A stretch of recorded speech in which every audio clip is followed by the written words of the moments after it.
Chegamos em Viena diretamente de Bratislava, de trem. E logo depois fomos ver o nosso hostel. Um hostel bem diferente, as camas são individuais, são privativas. Olha aí como elas são. Cada buraquinho desse é uma cama. E aí, rapaz, deu a ideia da gente estar vivendo no relógio Cuco, aquele que o passarinho bota a cabeça para fora e para dentro, para fora e para dentro. Que legal, velho, olha pra aí.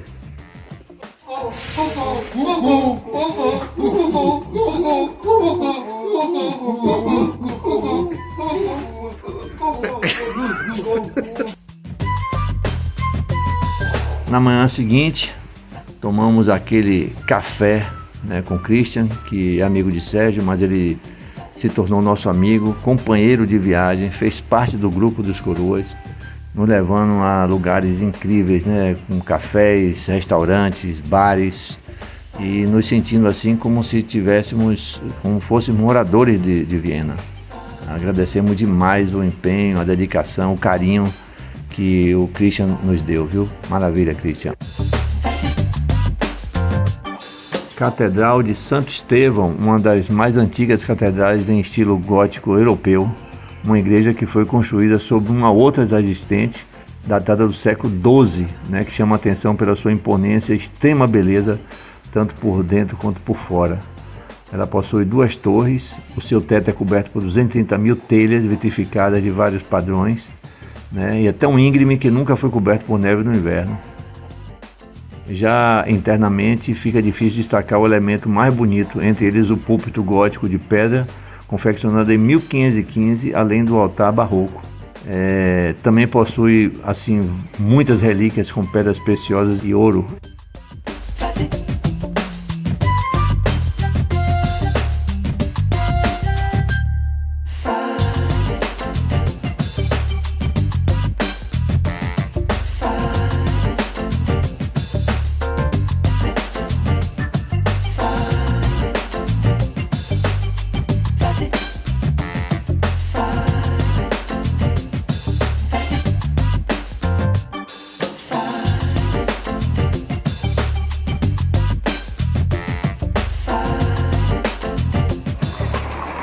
Diante da igreja de Santo Estevão.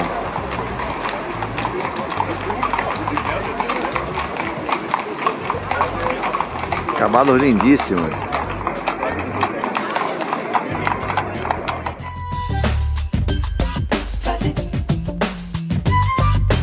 Rua Grauben é uma rua comercial exclusiva e vibrante no coração da cidade de Viena.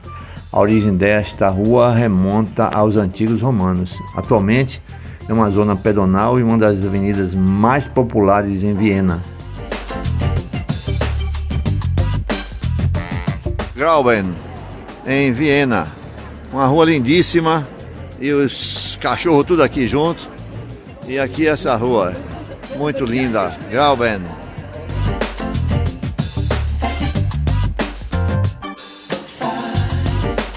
Esta aí é a Coluna da Peste ou Coluna da Trindade. Ela foi erguida após a Grande Peste de 1679, uma obra monumental barroca e uma das mais conhecidas e proeminentes obras de arte da cidade.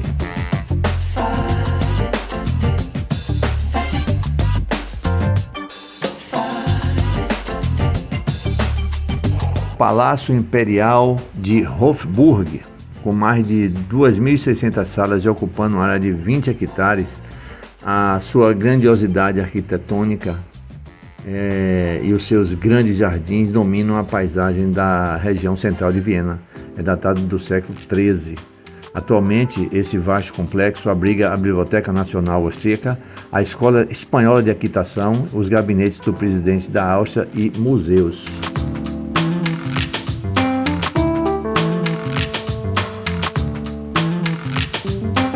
Esses são os cavalos brancos da Escola Espanhola de Equitação da Corte, que trabalha com cavalos da raça Lipizzaner. O nome é derivado da localidade atual da Eslovênia, Lipica.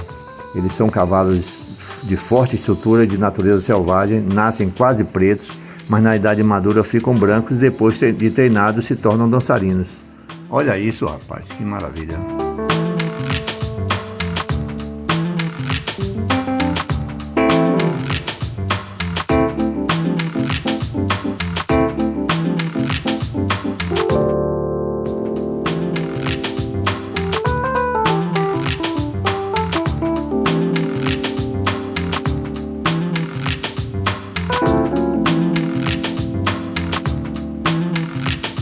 Estamos entre o Museu de História Natural e o Museu de História da Arte. O rapaz cantando, tocando uma banda.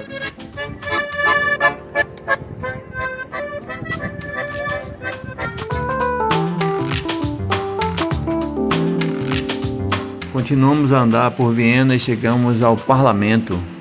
A sua construção começou em 1874 e foi concluída em 1883 em estilo neoclássico.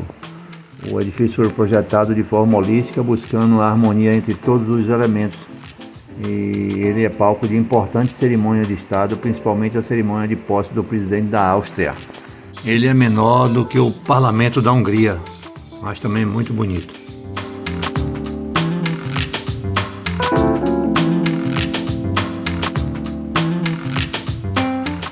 Este é o Teatro Nacional Austríaco em Viena.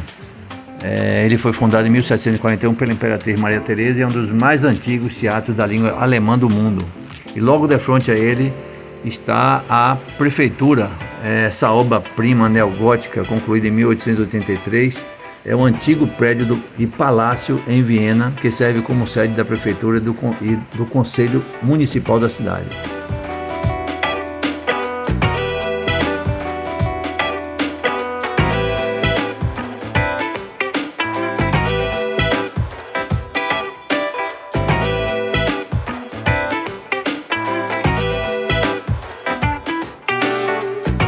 Estamos chegando no Palácio de Versalhes de Viena, também conhecido como Palácio de Sissi, a Imperatriz. É o palácio, é a casa de veraneio de Sissi, né? Um dos principais monumentos históricos e culturais da Áustria. Esse monumento tem sido uma das principais atrações turísticas da cidade de Viena desde o século XIX, sendo um dos mais importantes e mais visitados monumentos culturais da Áustria. O palácio e o seu parque de cerca de 160 hectares está classificado desde 1996 como parte do Patrimônio da Humanidade pela Unesco. E uma das principais atrações do parque é o Jardim Zoológico mais antigo do mundo, com seus 16 hectares. Sem falar nos jardins franceses desenhados em 1695, que são verdadeiras obras de arte, lindíssimos e muito grandes. Gloriette, o último edifício do jardim construído pela Imperatriz Maria Teresa.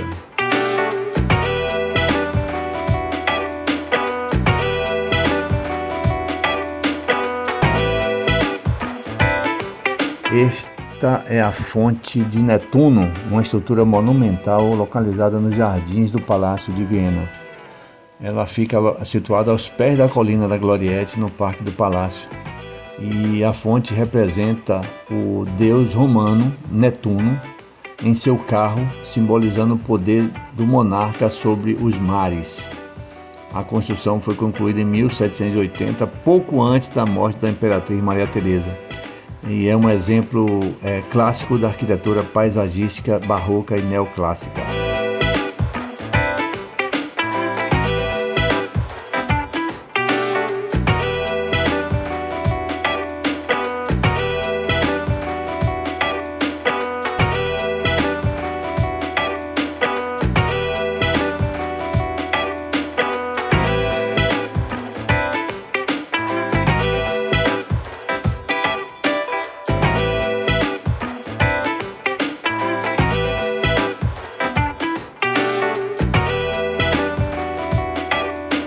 Igreja dos Jesuítas ou Igreja da Universidade.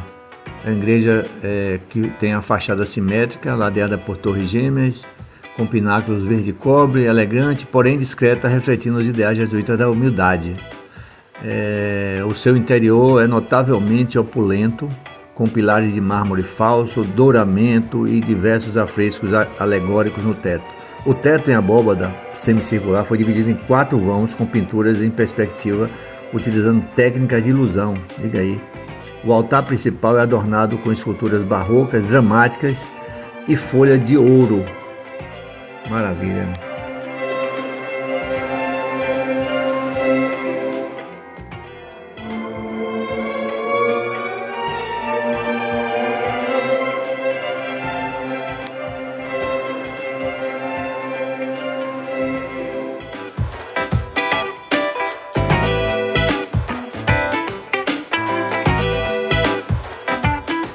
Você atravessa o parque de diversão, né? Vai andando ali e de repente se depara com esse lugar. Meu Deus, Budweiser. Você tem uma ideia, o joelho daí é grandíssimo, rapaz. É o suficiente para 2 pessoas. E se você se sente como o Fred Flintstone, com um osso enorme para roer depois. E a cerveja geladíssima. Olha outra quantidade de chopp que sai, cara. O tempo inteiro saindo chopp. Olha o joelho com o tamanho. Ave Maria, é maravilhoso, viu?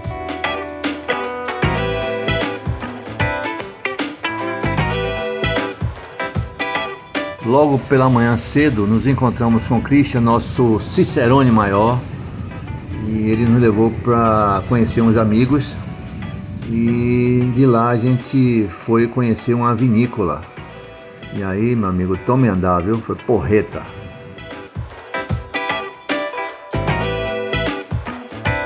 Bairro granfiníssimo de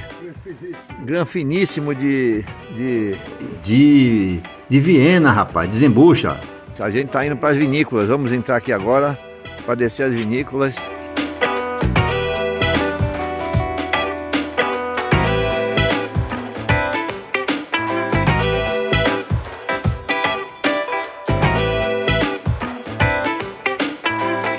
Rapaz, melhor, tava doido pra chegar no bosque pra jogar folha pra cima. Ele aprendeu isso lá no Palácio de Cício. Aí o que ele fez, ó. Todo mundo jogando folha pra cima. E vá.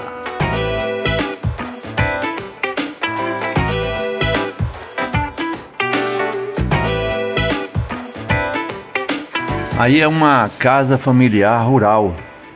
E aí vende vinho, tem tira-gosto, um ambiente de barzinho muito legal mesmo.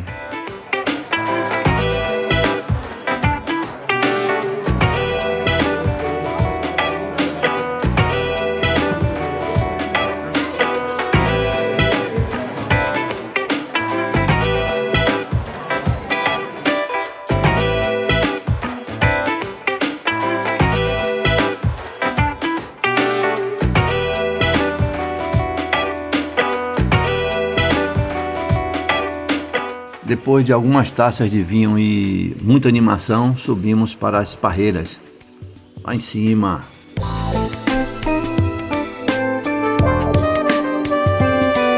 A história do vinho em Viena, ela está intimamente ligada à trajetória da cidade.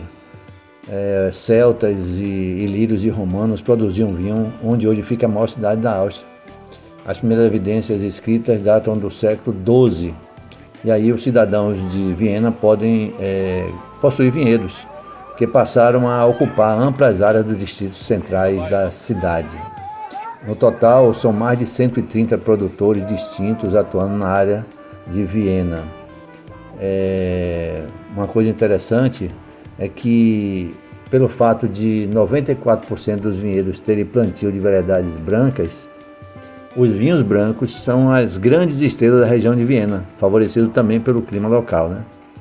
Então, assim, praticamente todos os produtores usam um sistema de plantio típico que consiste em diferentes variedades plantadas, juntas, misturadas em um só vinhedo, que são colhidas e fermentadas juntas, produzindo o corte tradicional, agora oficializado como corte dos campos vienenses.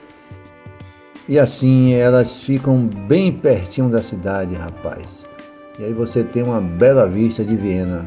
Pô, que lugar legal, maravilha isso aí, viu? Porreta.